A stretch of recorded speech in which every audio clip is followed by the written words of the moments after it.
off with, I guess, a classic example, if that's okay, like typical COUNTIFS. It's just to find how many between two different dates. So I've got a couple of dates here in cells D3 and E3, and I just want to know how many. So you've got two criterion COUNTIFS rather than your standard COUNTIF. And in cell E5, so rattling through this at a fair pace, guys. Feel free to try and follow, but you've got the file, but it may be tricky depending on how time goes. Prompts us for a criteria range, then our criteria, and then just carries on in that manner. For anybody who might be new to this function, I'm sure most of you have done it before, but if you're new, it just carries on. Criteria range 2, criteria 2, criteria range 3, criteria 3. And you can feed it, I think, up to 255. Yeah, a number you will never see, basically. Criteria range 1 is going to be these dates. I'll just select column A. These are all ranges on these sheets. I've not got any named ranges, no tables, none of that stuff in this data set, but obviously you could have. So I'll just select the entire column A here. Comma, our criteria is going to be if it's greater than or equals whatever date somebody puts in D3. So I need to join, I need to concatenate in my expression here. So in some text, I'm going to put greater than or equals, my logical operators, and then I'll use the ampersand to, to concatenate or to combine, whatever word you want to use, merge, the value from cell D3, that date. So with COUNTIFS and also sum ifs and average ifs, you can either write in your criteria as a string, or you can refer to a cell value, or you can type a number. And here I've got a mixture of, something I need to type, so a string and a cell value. So I need to kind of join it, these two different parts. Carrying on here, criteria range 2 is going to be the date column again, aka column A. And moving on with my comma here, I love this little box, by the way. Just watching this tooltip as we go through. Anyone who may have heard me train before, I bang on about that thing, especially for beginners. But for criteria 2, in these quotes, less than or equals, and then we'll ampersand on the other date value. And if I just close that off and run it, apparently there's 9 between March and October, essentially. So here we go. They're all in order, just nice and easy for us to see. And we can see there is 9. But because our formula is using these cell values, obviously we can simply change these values. If I just switch that to April for a simple example, just to demo it working. And that is example number 1. As I say, going through a reasonable pace, but I'm sure most of you are happy with that. And that is just classic COUNTIFS, counting based on multiple criteria. But as we go through these examples, I'm hoping to show more, non-traditional ways of using it. So moving on, in the count months sheet that I have, for example, number 2, once again, I have some dates. I believe they're the exact same dates. And I've just prepared this range to try and save us some time. But for a little explore, column D is not what it looks like. If I select January, I can see there's actually a date, the 1st of January, and it's possibly not a surprise that we have the 1st of Feb, 1st of March, 1st of April, blah, blah, blah. I've just quickly generated that. And if I use Control 1, I've used format cells to provide that month as a format. So it's not actually what's there, but it looks like it on your report or whatever you've got going on. And this will make it easier for us to find how many from each month. So COUNTIFS again, criteria range, if I just throw it column A, I guess.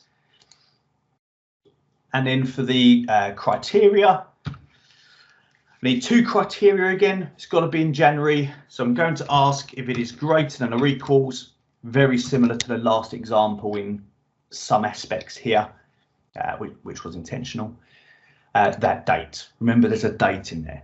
That is not the word January. You can see it's aligned to the right, indicating it's numeric as well. So is it greater than or equal, whatever that date is, into the second lot of criteria range criteria, and I'm asking in column A if it's now less than the end of that. Now, I guess I could pick on February here. Like, is it less than February? That would make it January. But I want to be careful in case people, I don't know, do something funny and change the order or something. So what I'm going to do instead is ask if it's less than or equal to, and then ampersand. And I'm going to bring in a function called EOMonth to find the end of that month, how many days are in that month. So this is a function, if you're not familiar with it, you can see its explanation there. Returns the date of the last day of month for a specified number of months in the past or the future. So it's normally pretty good to find, contract expiry dates or some time you have to check something. Here, I don't want to move any months, I want the same month. So I'm going to feed it the start date of the cell we're checking, D2. And then for months, I'm going to put 0, so don't move any months in the future or the past, just stay where you are. And 2 brackets, 1 for EOMonth, 1 for COUNTIFS. And if we feed it that and then feed that down, now we've got how many from each month. It's similar to the last example, but yeah, working with months, kind of. Technically there were dates there, but you get the idea. Okay, time is going good. Next example, going into something a little bit more unorthodox now. A conditional rank. Let's hope I remember these when I'm on the spot. I have no notes. I like doing it. Be good if you see me make a mistake, which I could well do. So a lot of you may be familiar with, the rank function or rank EQ as it may be now. And, I can rank values. And in the more modern versions, we've got sort and we've got functions like large and various stuff that we can use to help rank and related kind of tasks, order things, similar tasks. But what we don't have is a rank if function. We don't have one. So COUNTIFS is going to come to our rescue if we want that. You can do this kind of stuff in pivot tables, but we don't want a pivot table. They've got a rank option as well. But if we go for COUNTIFS here, now I want to rank each one within the location. So, I want to rank the values, but only in Berlin or only in Lagos. I don't just want to rank it like as in all the numbers. And that's our condition. So first of all, let me select the range perfectly this time, just to mix it up. I want to know in that range of locations, if it's equal to that current one. That's our first criteria. And in the second one, I now need to know its ranking. So I'm going to ask how many numbers are bigger than the current one, because then I'll be able to know its ranking position. So I'm going to feed the range of the values,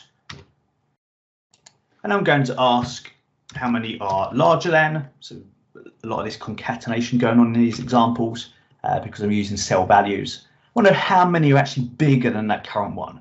So how many ones from Lagos are bigger than 268, which I believe there's 2. So this should be a third rank. So that will come up and say, oh, there's 2 that are bigger than it. So what I want is after the COUNTIFS has finished, I'm simply going to add 1 to that to give it its ranking position. So fingers crossed, I'll run that, feed that down, and I can see that that value is the third ranking for that location. We then have our 5th one, and so on and so forth. If you want to check this stuff, and it's never a bad idea to check this stuff.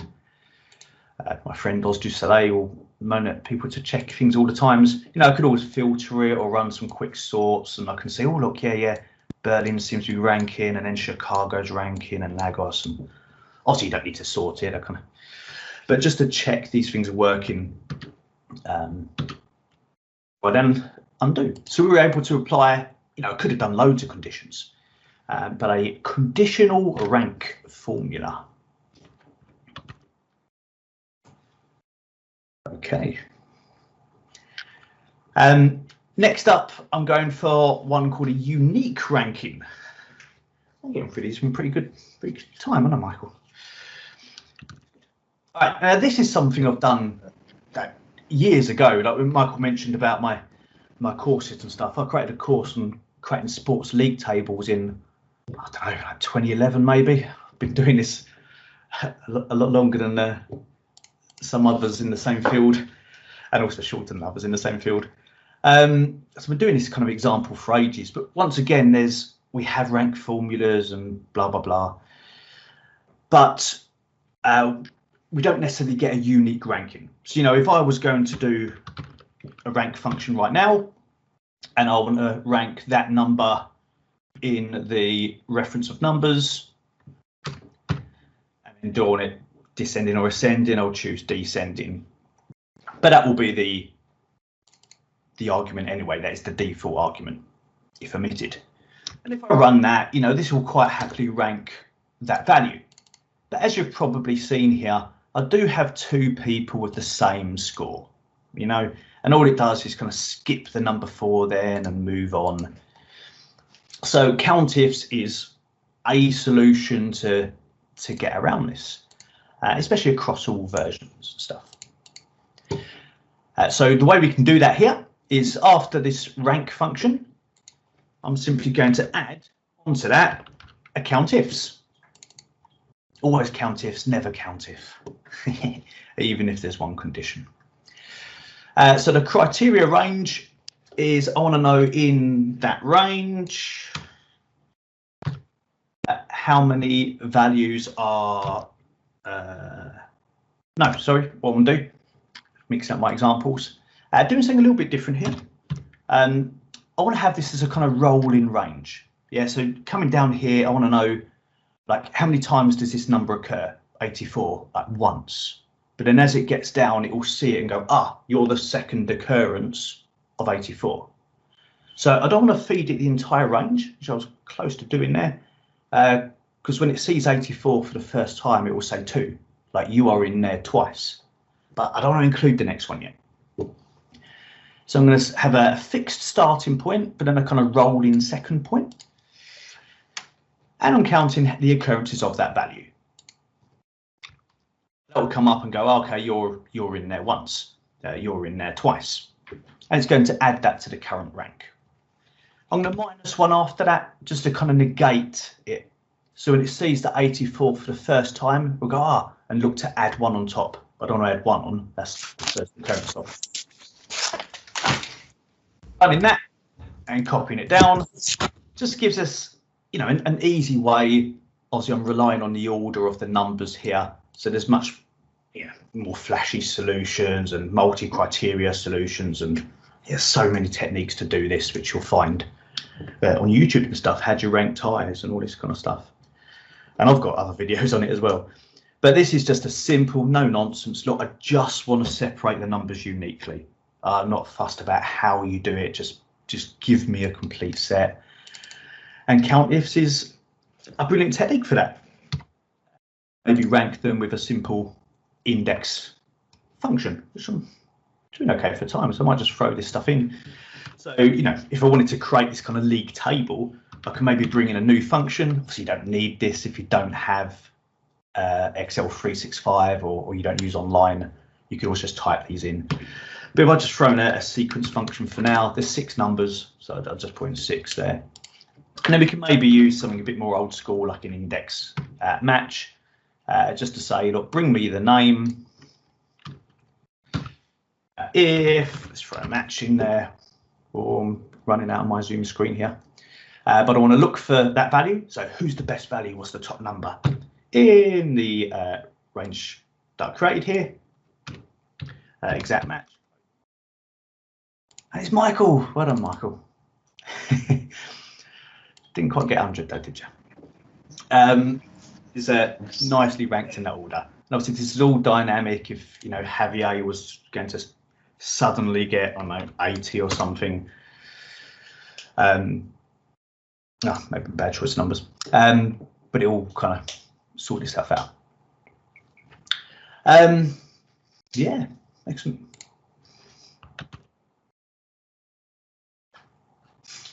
I'll look at that chat after.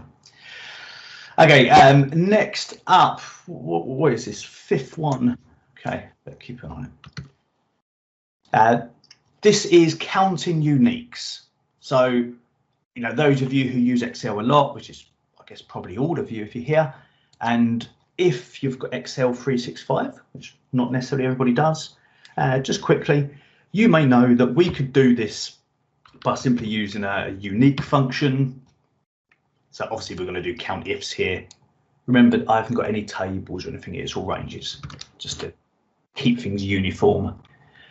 We can talk about tables on other sessions.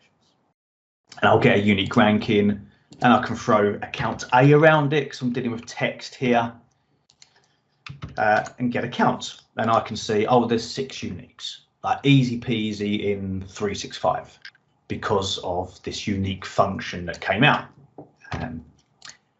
But not everybody has 365. So once again, COUNTIFS, tremendous. Because what I can do here is obviously use COUNTIFS, hence the idea of this. And completely forgot what I'm doing for a minute. I want to count how many there are.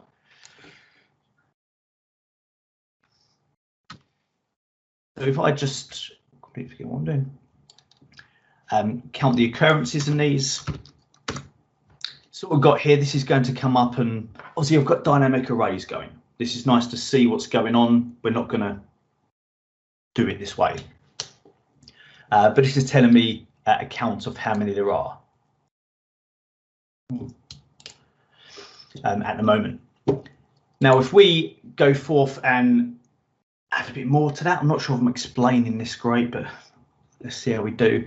But what I'm going to do is divide this by 1, or 1 divided by the total there. So what this is going to do is produce this. You know, these dynamic arrays is a nice way that we can see the progress of this formula. We could have used the F9 key, you know, to break this down and see it in action as well, which is what I'm trying to do, provide a little bit of explanation as to how this works. Now, I'm using Excel 365 clearly at the moment, so I could just wrap that in a sum to finish this off and add it all up. But this is meant to be a non-365 solution. I might as well do count A and unique if I was doing it 365 way. So the master for this, and I think someone in this room, by the emails I saw, spoke about this last week or something on your sessions, Michael. But there's a function in Excel called SumProduct, which has been around forever. And in 365, we don't really need it unless we're talking with clients, because dynamic arrays pretty much replace any point in it. But it's like sensational before that. You know, it's like arguably the best function along with index in a non-365 world, because it allows us to handle arrays, which is amazing. All I've got to do is wrap the sum product around that, and that should bring us our 6. Cool.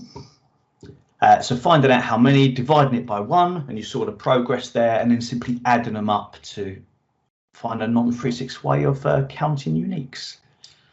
Pivot tables can also do that from 2013, I think we've got the ability, and you have to load it to a data model to get it. So it's all a bit secret. Formulas wasn't a big formula, a bit weird maybe, so I wanted to break it down as much as I could, but reasonably quickly, but quite small. It wasn't like a crazy formula. Right, but COUNTIFS, that's what the game is. How amazing is this? Okay, partial matching. We've got a little drop down list here with Lagos and London, and I want to know how many occurrences. I've got some text where we can see, you know, Lagos, Nigeria, and then you've got city of Lagos. So it's just somewhere in the phrase. It's not necessarily at the start, it's not necessarily at the end, it's somewhere in there. Now, wildcards are easy to use with these COUNTIFS, SUMIFS functions, to start with things like VLOOKUP, whereas other functions, you know, like if doesn't like them, and XLOOKUP, you have to answer one of the questions, go, oh, please, can I have wildcards? Whereas these functions just do it. You don't need to ask for them, which once again makes it quite cool, doesn't it?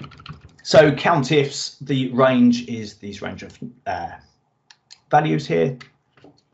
Don't really need to make an absolute, do I? And then the criteria, we're just going to concatenate onto the value in D3, the wildcard characters.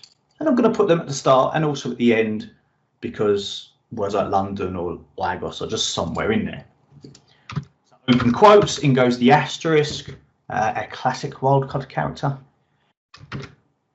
Going on to that, whatever values in this cell. And then join onto that, and another asterisk to replace whatever might be either side of that phrase. Closing bracket on this, and nice and easy, we can see there's 4 for that, and 5 for this. Nice and easy to do. And you know, when I say things like, oh, XLOOKUP, you have to answer it, and can I take the mickey out of it and stuff like that, and you know, in Power Query you have to specify, oh, can I have this fuzzy matchy thing?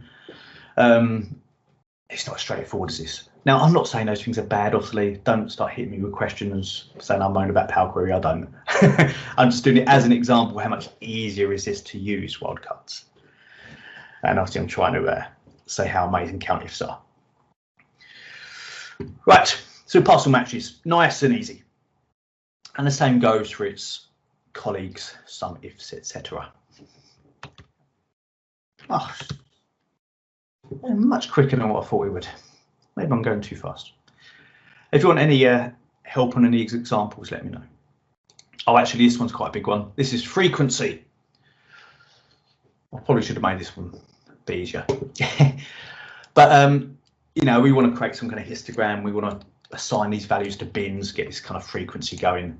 And yes, I know Excel's got a frequency function, and I know it's got a histogram button and other ways of doing this. But COUNTIFS, you know, especially in a non-365 world, because frequency only really got mega useful in 365. We're going to assign these. Now, a little bit of extra complication here is that I've got this text basically, you know, 50 to 64, but it's on the left because I've got this hyphen in there and it's a text value. And I obviously want to know if it's larger than or equal to 50 or less than or equal to 64. And I could have made this easier on myself by maybe just putting 50 in there and not putting 50-64.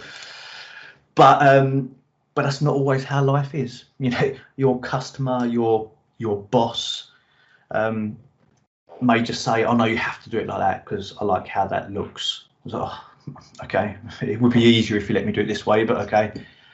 So maybe we're forced down this avenue by the powers that be. I'm going to need a lot of help here for COUNTIFS, but we want to count from the range.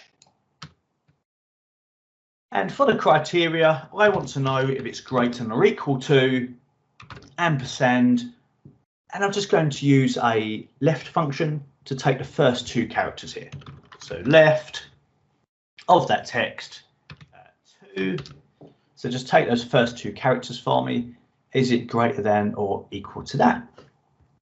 I don't believe you have to convert that to a number to ask a question like that. We could have used value if that was a case. Range 2, similar story for the start of it. Check those values again, these scores. Now, I could put this on multiple lines, couldn't I, for readability? I want to know if it's less than or equal to the other value. Now, once again, I guess I could make this, you don't necessarily have to be that flash. Obviously, there's only 2 characters at the end. When you get to the last one, there's 3. Now, maybe I could just type 100 for the last one. I mean, there's only 1. But if we wanted to, you know, go the complete mile, then what we could do is less than or equal to ampersand.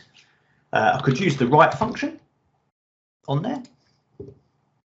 But when it asks number of characters, yes, I could put 2 and then just change the last one to 100. You'd probably do that. I mean, do you really need to go crazy? But if we wanted to take this on, I'm going to use that hyphen as a way of knowing when the numbers change. So I could put then function, find out how many characters are in cell D3 and subtract the position of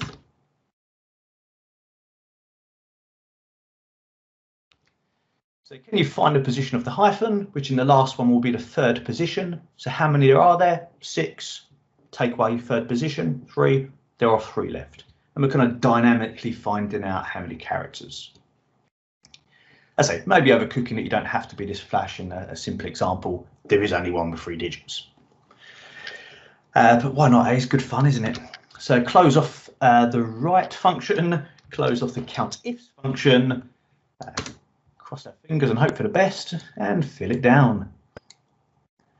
And now we've got the counts, the frequencies, how many got between this range, how many got between that range, and so on. And then we can create our own histograms and be a bit more flexible than Excel's built-in one, which is not so straightforward necessarily. And yeah, COUNTIFS need some friends to help out with this work, but other examples are where people find a use for this. Oh, that looks like a, doesn't it? Okay. I still do have 4 more to go, don't I? Is this number 8, is it? Right, duplicates example. So I want to know how many duplicates are in here. COUNTIFS. Now, in this example, I think we've got time to do 2 maybe here. So first of all, I just want to look at a duplication of name. Actually, no, let's not bother. Let's just go straight in. So I do want to look at a duplication of name, but I also want the date registered. So we've got Anna Trujillo here, 16th of Feb, Anna Trujillo, 16th of Feb, and then another one, but that's a different date. So clearly this is a duplication in this example. You know, don't read too much into the examples, but that is like a proper duplicate. And this is not, it's a different date. So we're going to imagine that's a different Anna or whatever the scenario is. I think that someone else's name is, did I duplicate someone else? Carlos, there you go. Yeah, Carlos is in there twice, but the dates are different. So imagine that's not the same Carlos in this particular example. So obviously COUNTIFS can handle multiple conditions at the range. And then I just want to know how many times they're in there. I could select it again, maybe. Comma, and then I'll do the same for the date registered.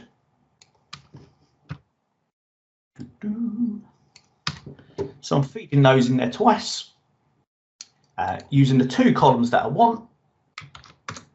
And this should tell me, you know, making the most of my dynamic arrays here in that example, you can see it spill because I selected whole range. Could have selected 1 and copied it down. Yeah, the scalar value, that single value at the top, and copied it down. But it tells me that in this list, there is only 1 duplication. You know, Anna has occurred twice. That is your only duplication. And it gives me the opportunity to, you know, quite simply check it, you know, filter that out, create reports, maybe wrap that in a conditional formatting rule or something like that we could do, couldn't we? And just highlight those duplicates in there.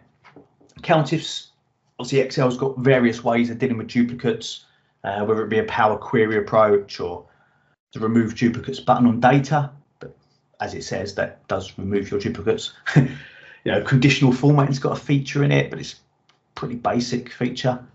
Whereas with COUNTIFS, we can, you know, it may be that only tell me if they occur more than 3 times.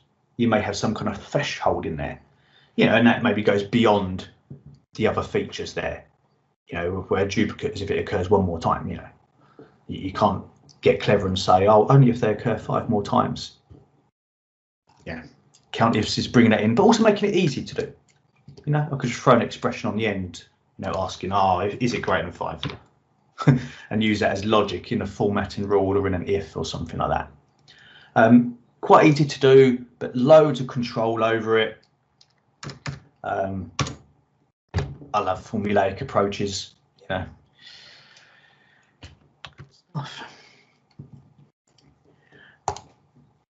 Now, doing a 365 thing there. So most of the examples I've done, I've tried to live in a non-365 world, because most users still don't have 365 as much as we would love them to, with like XLOOKUP and great Power Query and dynamic arrays and all this, you know, data types, all the stuff that you get. But unfortunately, most people, you know, the clients you deal with or whatever, your family, I don't know, they may not have it. So most of the examples have lived in that world. COUNTIFS has been around for ages. But for these last 3 examples, I think I've got left, I am stepping into the 365 world, if you don't mind. So this is to see it combined with a function called filter, which is one of the best functions around. It's amazing. And I want to use it to quickly get how many duplicate names there are and how many unique names. So if I have to filter this out, and I'm going to filter the entire array. I want the ID and the name. And then for the include argument, I want to know with the COUNTIFS, the range. I'm going to feed it both, aren't I? If the ID is duplicated, so it's similar to what I did in the last example here, guys. This is a kind of match for what I did before. I'm just selecting that range twice. How many times do both of those occur? You know, once again, if you look at the IDs, we do have Maria in there twice, but you can see Carlos is different ID. That's not the same Carlos. So I'm matching up both columns. And then I want to know if that is greater than 1. So do they occur more than once? Therefore, it's a duplicate. Remember, you could ask if it's more than 3 or more than 5, and you've got that flexibility if you're looking for how many, how many people in this list attended my meetups more than 10 times. I'm going to send them all a message and tell them how amazing they are. Then we could put that criteria in, rather than the strict duplicate. But I'm sure Michael's going to do that. Oh, spill. So I've got this other range kind of sitting in the way. It does actually fit in there. I just need to make it unique. But if I just move this out of the way for a moment, this spill error, you can see I've got my answer, but it's bringing back both occurrences of the individual. So we are using a 365 example here, obviously, because I've got filter. So that means I'm allowed to use unique, whereas earlier I avoided it in a non-365 example. And yeah, I'm able to create a report maybe about how many people there have attended more than once or more than whatever I decide. And nice and quickly, there's kind of 2 examples in here. So really, I'm doing more than 11 examples, aren't I? Because there's 2 in 1, I guess. But for the unique names, I can just use the exact same formula, but I'll just say that it has to be equal to 1. So, or distinct, whatever words you want to throw in. There occurs that once there. Remember, Carlos has got a different ID there, so that is not the Carlos. So how many have only attended once, and how many have attended more than once or more than what?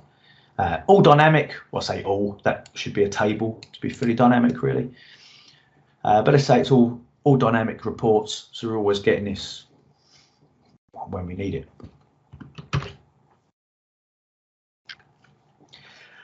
Okay, moving on. Last 2. Oh, we've got a formula in there.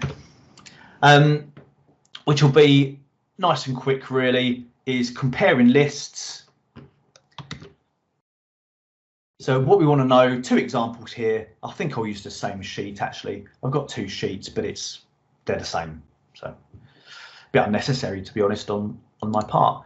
But nice, simple lists. I want to know how many people are maybe in both lists. And then for a second example, how many people are in that list but not in that list. So this is going to be filter, because I want a list of those names. I want to know this. I'm going to filter this list. I want those names out. How many people are in list 1 and list 2? So in this example, it doesn't actually matter what range you give it. Second one it will. And then whether to include them or not, it's going to be a COUNTIFS. The range is going to be that second list, comma, the criteria, the first list. How many from that list are in that range? Close it off, close off filter. I haven't got a given expression because any number outside 0 is true. And that will tell me, so if it brings back a 1, they'll include them. Actually, on that note, sorry, let me just For the purposes of explanation, because I've got some time here, that's what it does without the filter. Yeah, it just comes back and says, oh, Joseph's not there, Susan is, Michael is, Garth's not. That's what I get. But then I'm using filter to only bring back the names with a 1. And I am using these dynamic arrays. So that is how it's working. Very easy to do. Don't, oh dear, I say that just as I do it wrong, don't I? So I didn't feed filter or criteria. But, you know, you don't need merge queries and power query to do this. Well, you certainly can. They're amazing, but this is tiny formula. Very quick and easy to produce on the sheet, automatic refreshing, blah, blah, blah. Obviously, little list here. Cool. Obviously, we can set up the reverse by switching the ranges and criteria. And if I wanted to know if they're not in that list, so maybe if I switch this around, I could put a not function around COUNTIFS there, just to kind of reverse that. And then what I've got now is people who are in the first list, but not in the second one. So maybe these are 2 events, maybe it's a follow-up, like who attended the first one, but then didn't turn up for the second one for some reason. We'll have to ask why. So a couple of reports there, use the same sheet. Who's in both, and then who's in the first one, but not in the second one, just by throwing in a kind of reversal on that logic. Other ways of doing this stuff. It's not too bad. Just gone past the 22 there, Michael. I say that last sheet is the same as the other one. So there's lots more examples out there where COUNTIFS is amazing, and I'm sure lots of you have had some benefit from it before yourselves. These are just 11 examples. I'm sure you'll see many others out there. It's a bit of a Swiss Army knife of functions. Wow, that's you were able to keep within the time, and now we're having a lot more extra time. Let me check. A lot of conversations have been happening in the chat side, but I'm trying to look for the ones that are questions. Okay. So anybody has a question, you can also unmute and ask him directly. Just checking if there's... Look through. I've got it on my other screen. So there's Baldini, who seemed to have done something a bit similar to the approach you used for, what was it, ranking. So I think someone was commenting on his approach and yours, and that, and which other, but no questions so far. But for everyone in the audience, is there anyone who has a question, or you want him to go over one of the, since we have a few? Oh, okay. So there's a question, then someone's hand is up. Monsieur Charles, please feel free, sir. Thanks very much. It's good to have you here in Nigeria, and you've done a lot of wonderful things with the COUNTIFS. I really do appreciate. I don't know if we can go to that of frequency. The one you did on frequency, you know, it sparked something in my head. I don't know if it's possible. Now, with what you've done here, that means it's possible for us to do a visualization like tally. You know, how many it's in, I mean, you know, in statistics, you have this one representing how many times. Yep. Like a tally? Are you asking for like a tally graph like that? Oh, okay. I think we'll use a repeat for that or something. Okay, so Charles, you done with your question, or I think okay. So I think did you get a question? I think you got it. Not sure if I got it fully. Yeah. I mean, what Victor says in there, if you're asking for the tally graph, but if that's what you're asking, I'm not 100%. There's a function called rept that we can use. And normally you have to play around with the font. I can't remember off my head what a good font is. I've done videos on this as well. So it allows us to repeat text a number of times. So I could give it the pipe symbol, which for me is to the left of the Z. Like, you know, these symbols can move on keyboards. What we normally call a pipe symbol. I can ask that to repeat that X number of times. To close it off in the end, I get something like this. Actually, yeah, that's not too bad. But there's different fonts. Yeah. Perfect. Yeah, thanks very much. Then one last question. Yep. Yeah. For some reason, I don't know. There seems to be a static, like there's a background noise. I don't know if maybe you could check. It's not making it easy for us to hear you. Okay. Yeah. Do you want to try now? I think it's quieter now. Okay. Okay. All right. So my second question is still because time and again we get to present some statistical visualization.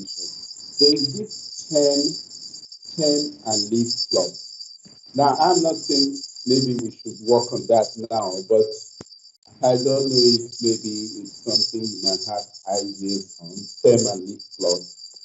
So what that is just trying to do is that, okay, if we have numbers from 50 to 59, we can be able to show that, okay, we had a 5-1, which is 51, 5-5, which is 55, and something like that.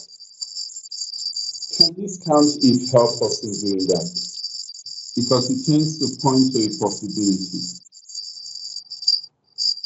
I didn't catch 100% of the question. I heard half of it, but not completely sure. Okay, just to put it simply, the stem and leaf plots, statistical stem and leaf plots. Is it possible that the COUNTIFS can help us in doing that? I didn't catch it. Did you catch that? Oh, sorry. No. Are you able to type it, since at least we got a bit of some side of it? Maybe if you type it in the chat box, it might be easy. It's that background. Okay, I will do that. I'll do that then. We can go to other questions. Cool. Thanks, Charles. Okay, so Christian is asking something. Christian, do you want to unmute and ask him directly? Maybe you can be able to put some more words to what you want him to do. But in the chat box, he's put that he wants you to do a video on Power Query join versus COUNTIFS. Hi, do you hear me? He's just saying it. Yeah, I can hear you, Christian. So for me, it was new. COUNTIFS in intersecting two lists. It's new for me, and I'd like to see it more. So maybe you have time, Alan, and do a video comparison video, and also test some I don't know, longer lists. See which one is faster. Yeah, I think Power Query might win the speed race. But it'd be interesting. It'd be good to see if you can do like all of the joins. Yeah, it would be interesting. Yeah, it's just good to know. Think about it. Other solutions. We'll do, buddy. On your meetup, yeah. Yeah, sure. Why not? Victor, do you want to say something? So it was Victor who did the last week's session on some product. So when you mentioned it, it was like, oh, okay, you're spot on what you said. Yeah. Victor, you want to say anything? Okay. Hi, Alan. Hi, Victor. Yeah, and very good stuff as usual. I typically follow the London Excel meetup, and it's always very, very nice. So thank you so much for that. So yeah, I took the session last week on some products. So when you were talking about it and mentioning that, I mean, it's not as relevant in the I would say 0365 and dynamic array world as it used to be. But I think the point is, just like you noted, more users are still on,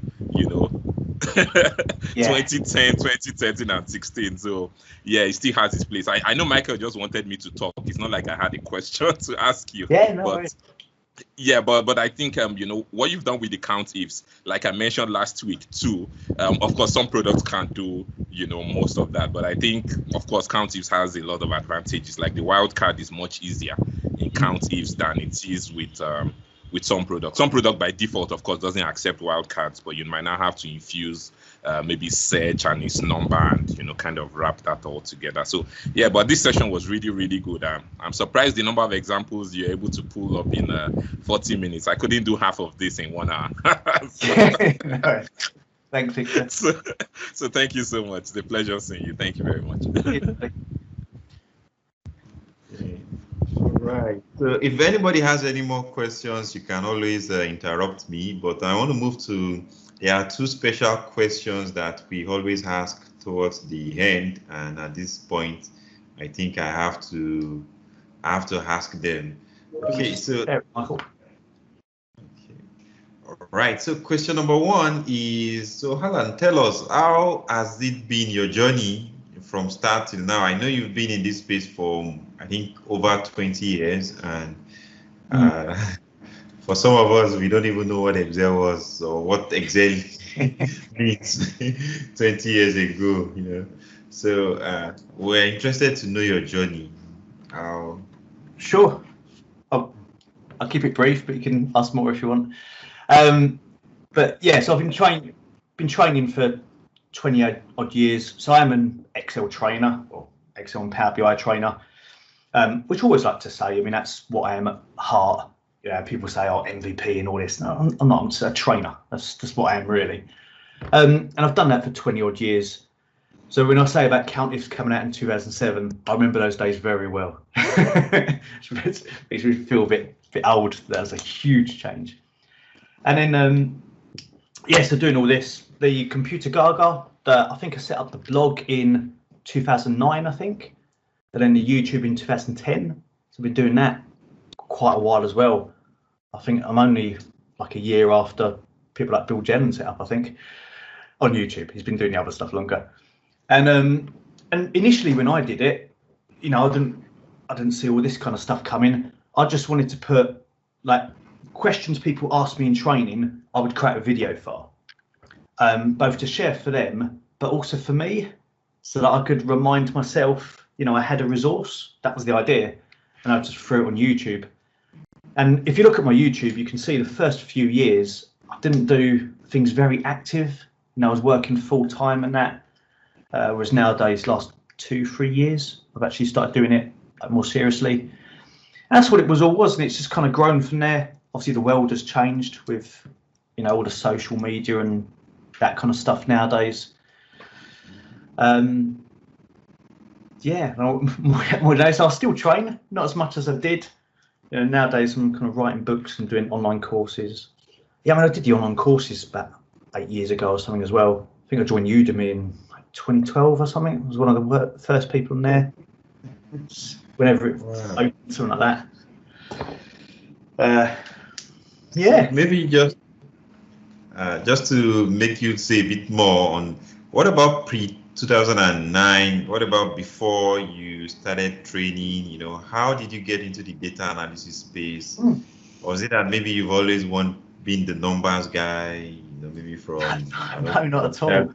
I feel when we do a kind of MVP chats and that, I always feel a bit out of place because everyone's got these big finance degrees and worked in whereas I didn't come that route. I was working in the National Health Service in the UK, the NHS. I was just working there doing some work as a 20-year-old, and then started helping somebody out in the training department, and it just kind of happened from there. I didn't intend it to happen, and it wasn't Excel then. I was just training on like the hospital systems, like helping the staff use the system, and that's what it was back then. And then I'd start doing some Outlook training, some Word, some Excel, and then it just kind of escalated and took shape really. So I didn't come from like a finance or any of that. I just came from being somebody in an office who started training and and obviously you improve your own skills along the way, and you take other people's courses and read people's books to improve your knowledge and your own training ability, and then before you know it, you're doing this kind of stuff. Yeah. So that means for you at the start, you were doing training across different productivity tools, the Office kind of suite of products. So why specifically did you focus now or over time on just the Excel one? Yeah, I think 2 reasons really. I think one of them is that the demand is higher. From the training point of view, we'd do Excel courses a lot more than PowerPoint courses or something, much more popular. But 2, I enjoyed it as well. I don't train the other stuff now. Once again, if you look at my YouTube, I've got PowerPoint videos on there and Word ones, but you won't see one for the last few years. they're old. So it doesn't get me as excited. Like teaching PowerPoint, just Word's a bit better, but it just bores me. I find Excel, it's writing formulas. It's so much more fun than, I don't know, aligning shapes or. I don't want to offend the PowerPoint guys. Just for me, I'm not really creative in that sense, like drawing or even the YouTube stuff, video editing. I don't really enjoy editing videos and stuff. I just do it to get my content out. I don't like it. I like the Excel stuff. Yeah. Great. Okay, so I move now to the last question, which is, last one from me, which is for someone starting out right now. A lot of things have changed, at least very, very recently. Things are no longer the way they used to be with the Excel space and data analysis. So what's your advice for someone starting right now? What will you say the person should do as steps to become proficient and relevant? Yeah. As in proficient in Excel or relevant as in trying to do what we do? Okay, maybe both. So, I mean, first of all, improving Excel skills is just doing what people are doing right now, really, attending this meetup, asking questions, practicing stuff. The best thing you can do is do it. I mean, that's essentially it. If you want to get good at playing a piano, you've got to play the piano. You can't just read a book or. And for Excel, you have to do it. You have to immerse yourself. But then the great thing is, with the community here and just others, people on this meetup like Victor and Christian and Shaheen and obviously yourself, Michael. I know, the community is very good. You'll see the same faces turning up at meetups, sharing knowledge, answering questions, for free, and also learning. We're always learning off each other. Everyone included. But yeah, if you just get involved, and on the second note, if you wanted to, I guess, do this kind of stuff, if you want to be a trainer or data analyst or want to speak at a meetup, I think once again, it's also the same answer, really, just getting involved. But hopefully you notice that the community is, obviously it's a lot more vibrant than it was when I started. It's just getting involved, learning off each other. There's so many different avenues. You don't have to start a YouTube channel. That's such a popular thing. You don't have to do that. You can do Udemy courses. You can write articles for websites. I do a lot of that.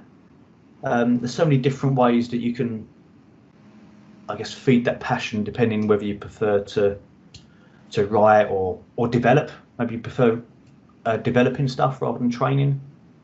There's lots of avenues there, and there's certainly lots of people who help and help you along the way. Everyone, I've never had an Excel person or whatever, or a data platform person be really that rude. If you ask them a question or anything, then normally happy to help and all that. Yes.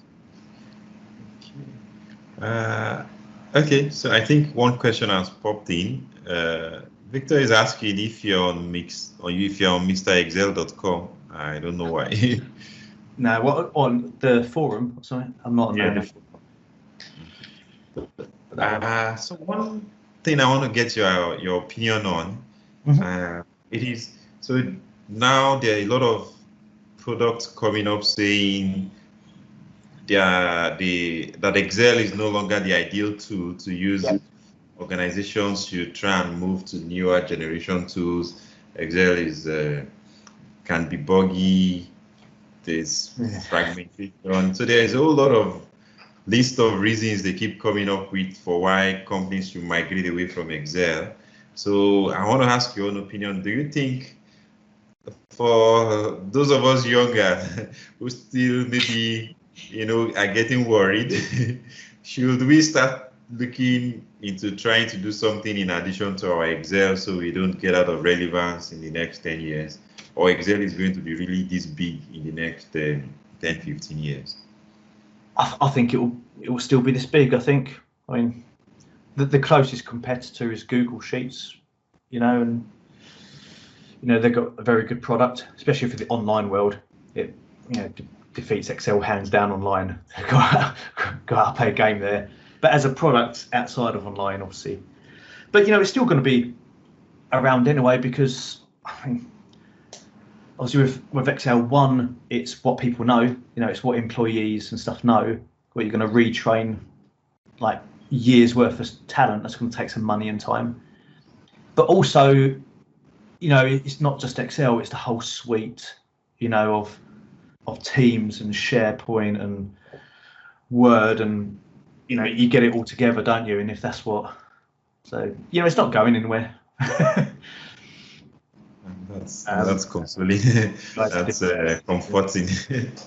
Okay, so anybody has any other questions? We are now at the time to end. Okay, so I guess no more questions. Alan, we are very grateful for the knowledge shared, and then it's a lot that you've covered for us. And those who feel this is very fast-paced, do remember that it's being recorded, so you can always go watch the recording. And also, if you join in late, I'll repost the file link so you can, practice on your own. And I'm also going to repost on the file, on the first sheet, you're going to see his links, so you can always connect with him. What other things am I supposed to mention? So again, we are very grateful, and we hope that maybe towards the end of the year or next year, we can, get this honor again. Maybe, I don't know what it is you want to do for us. It seems you like formulas more, so maybe it might be another interesting formula that we'll get to see it in all different perspectives. Because I saw you using COUNTIFS in ways that, if I'm to solve the same problem, I wouldn't think of COUNTIFS. I'm like, okay, I can use COUNTIFS in this scenario. And I'm sure a lot of people too saw new ways to do things with COUNTIFS. And so thank you very, very much. And to our audience, we want to say a very big thank you for joining us today. And we hope to see you next week. So have a nice Sunday. Have a nice week ahead. Thanks again, Alan. It's been a pleasure. Thanks. Thanks, Michael. Thanks a lot. Bye. Thanks, everybody. Bye, guys. Cheers, Bye, Christian. Yes. Bye.